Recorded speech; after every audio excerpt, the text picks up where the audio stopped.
Hello and welcome to another Star Wars video breakdown. In this video, I'll be breaking down Star Wars Episode 2, Attack of the Clones.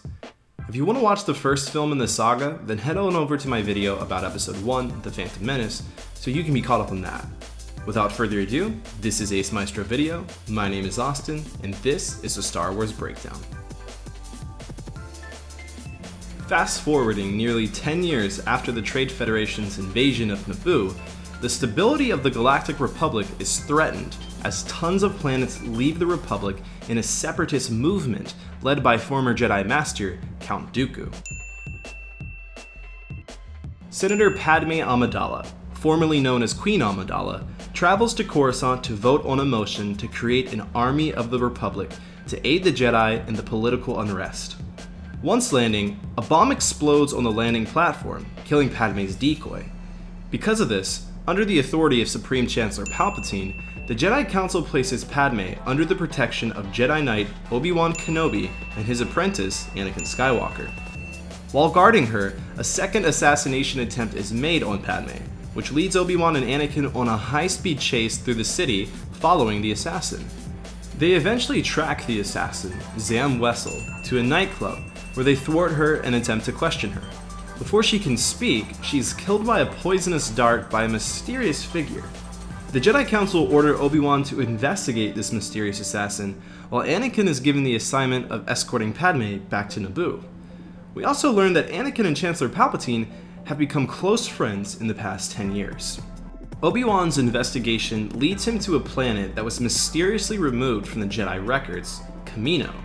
On Kamino, Obi-Wan discovers that a massive clone army has secretly been in development for the Republic under the orders of a Jedi Master who had been dead for nearly 10 years. Obi-Wan meets a bounty hunter named Jango Fett, who is the genetic template for the clones. It doesn't take long for Obi-Wan to figure out Jango is the assassin from Coruscant, so he secretly trails Jango and his son Boba to the planet Geonosis. Meanwhile on Naboo, Anakin and Padme develop a romantic relationship. Anakin tells Padme they could keep their relationship a secret, but Padme refuses, claiming that if the Jedi Council found out, he would be excommunicated.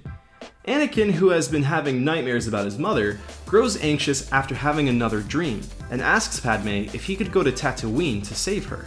Padme agrees and she accompanies him. On Tatooine, they discover that a man by the name of Clegg Lars bought and freed Anakin's mother before marrying her. Once traveling to the Lars homestead, Anakin meets Clegg, as well as his stepbrother Owen and his girlfriend Beru. Clegg tells Anakin that his mother was abducted by Tusken Raiders, and that she's likely dead.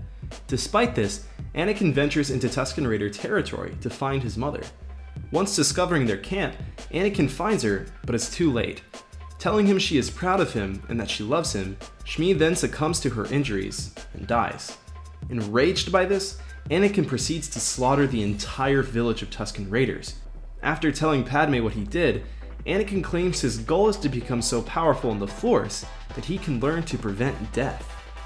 Meanwhile on Geonosis, Obi-Wan sees a separatist meeting led by Count Dooku and learns that it was he who ordered for Padme to be assassinated and is developing a droid army with the separatist leaders and Newt Gunray. Obi-Wan rushes to transmit this information to Anakin to relay to the Council, but is captured before he is finished. With partial information about the upcoming droid army, Chancellor Palpatine is voted emergency powers, which he uses to authorize the use of the clone army. Anakin and Padme rush to Geonosis to rescue Obi-Wan, but they are both subsequently captured as well. Padme tells Anakin that she is deeply in love with him, and she wants him to know that before they're killed.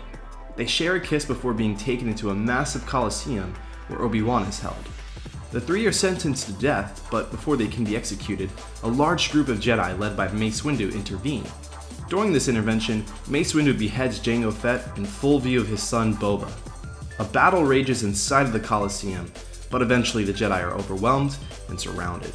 Before they are wiped out, however, the clone army led by Yoda rescues the survivors, and a massive battle between the clone and droid armies takes place. In the midst of this conflict, Anakin, Obi-Wan, and Padme pursue Dooku. After being hit, Padme falls from their gunship, causing Anakin to demand the pilot to put the ship down.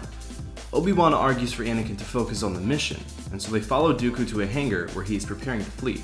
Dooku is too powerful for either of the two, however, and soon Obi-Wan is too wounded to fight, and Anakin loses an arm. Before Dooku can finish them off, Yoda enters and duels with him. Unlike Obi-Wan and Anakin, Yoda is able to keep up with Dooku, but he distracts Yoda so that he can flee.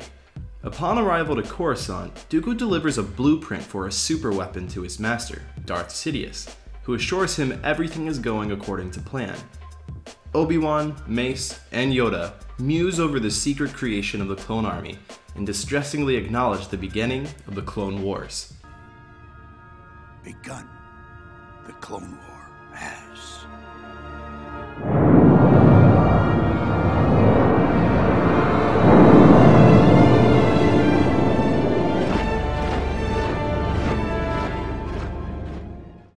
On Naboo, Anakin sports a new cybernetic arm, while he and Padme are secretly married, with only C-3PO and R2-D2 as witnesses. Thanks so much for watching. If you liked this video, go ahead and click the like and subscribe button to see more videos and series just like this in the future. This has been an Ace Maestro video, and I'll see you in the next one.